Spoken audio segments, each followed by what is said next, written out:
नमस्कार, आप देख रहे हैं डीसी न्यूज इंडिया और मैं हूं आपके साथ संजय मिश्रा। एक नजर अब तक की 5 बड़ी खबरों पर। केंद्र सरकार ने महंगाई भत्ते में बढ़ोतरी की बड़ी घोषणा की है। ये बढ़ोतरी उन केंद्रीय कर्मचारियों और स्वायत्त निकायों के कर्मचारियों के लिए लागू होगी जिन्हें 5वें और 6वें वेतन आयोग के अनुसार सैलरी मिल रही है। इस बारे में वित्त मंत्रालय के सार्वजनिक उद्यम विभाग ने 7 नवंबर 2024 को एक ऑफिस मेमोरेंडम भी जारी कर दिया है। दरअसल महंगाई भत्ता सरकारी कर्मचारियों और पेंशनरों को महंगाई की मार से राहत देने के लिए दिया जाता है। ये अर्बन, सेमी अर्बन और ग्रामीण इलाकों में काम करने वाले कर्मचारियों के अनुसार तय किया जाता है। केंद्र सरकार महंगाई भत्ते की दरों को हर साल 2 बार रिवाइज करती है, एक तो जनवरी महीने में, दूसरा जुलाई महीने में। इस बार के रिवीजन के जरिए 5वें और 6वें वेतन आयोग के तहत सैलरी पाने वाले कर्मचारियों को डीए में बढ़ोतरी का सबसे ज्यादा फायदा मिलेगा।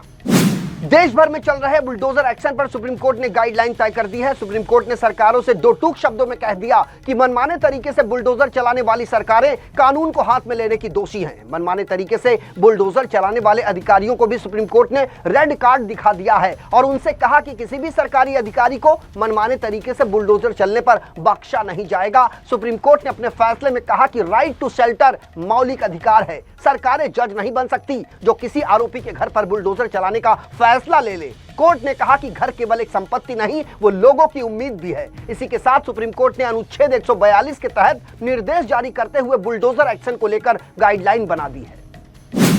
भारतीय सर्राफा बाजार में आज 13 नवंबर 2024 की सुबह सोने और चांदी की कीमतों में बढ़त देखने को मिली है। हालांकि शुद्ध सोने का भाव 75,000 रुपए प्रति 10 ग्राम के पार है, तो वहीं चांदी का भाव 89,000 रुपए प्रति किलो से अधिक है। राष्ट्रीय स्तर पर 999 शुद्धता वाले 24 कैरेट सोने के 10 ग्राम की कीमत 75,166 रुपए है, जबकि 999 शुद्धता वाली चांदी की कीमत 89,645 रुपए प्रति किलो है। India Boolean and jeweller association के मुताबिक मंगलवार की शाम को 24 कैरेट का शुद्ध सोना 74,900 रुपए प्रति 10 ग्राम था, जो आज बुधवार की सुबह महंगा होकर 75,166 रुपए तक आ गया। इसी तरह शुद्धता के आधार पर सोना और चांदी दोनों की कीमतों में उछाल आ गया है।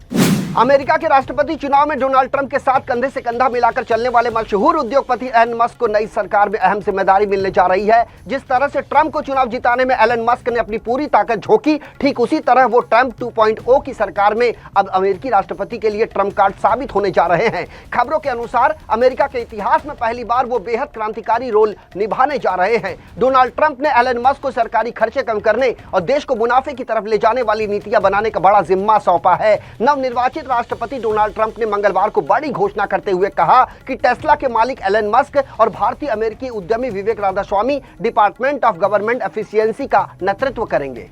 यूक्रेन पर रूसी सैन्य बलों के आक्रमण के 1000 दिन पूरे होने से पहले संयुक्त राष्ट्र शरणार्थी एजेंसी यानी यूएनएचसीआर ने आगाह किया है कि भीषण हमलों के बीच कठोर सर्दी के मौसम में आम नागरिकों को विशाल चुनौतियों से जूझना पड़ सकता है। यूक्रेन में ऊर्जा प्रतिष्ठानों व बुनियादी ढांचों पर हमलों की वजह से 65% उत्पादन क्षमता पर बड़ा असर हुआ है, जिससे देश भर में बिजली आपूर्ति, तापन व्यवस्था और जल आपूर्ति में व्यवधान पैदा हुआ है। शरणार्थी मामलों के लिए यूएन उप उच्चायुक्त कैली क्लेमेंट्स ने कहा कि पिछले सप्ताह अपनी यात्रा के दौरान उन्होंने मासूम लोगों पर इस संकट के गहरे प्रभाव को स्पष्टता से देखा।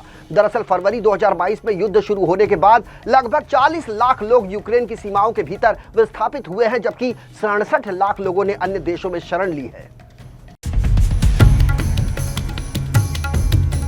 पराजय तब नहीं होती जब आप गिर जाते हैं, पराजय तब होती है जब आप उठने से इनकार कर देते हैं।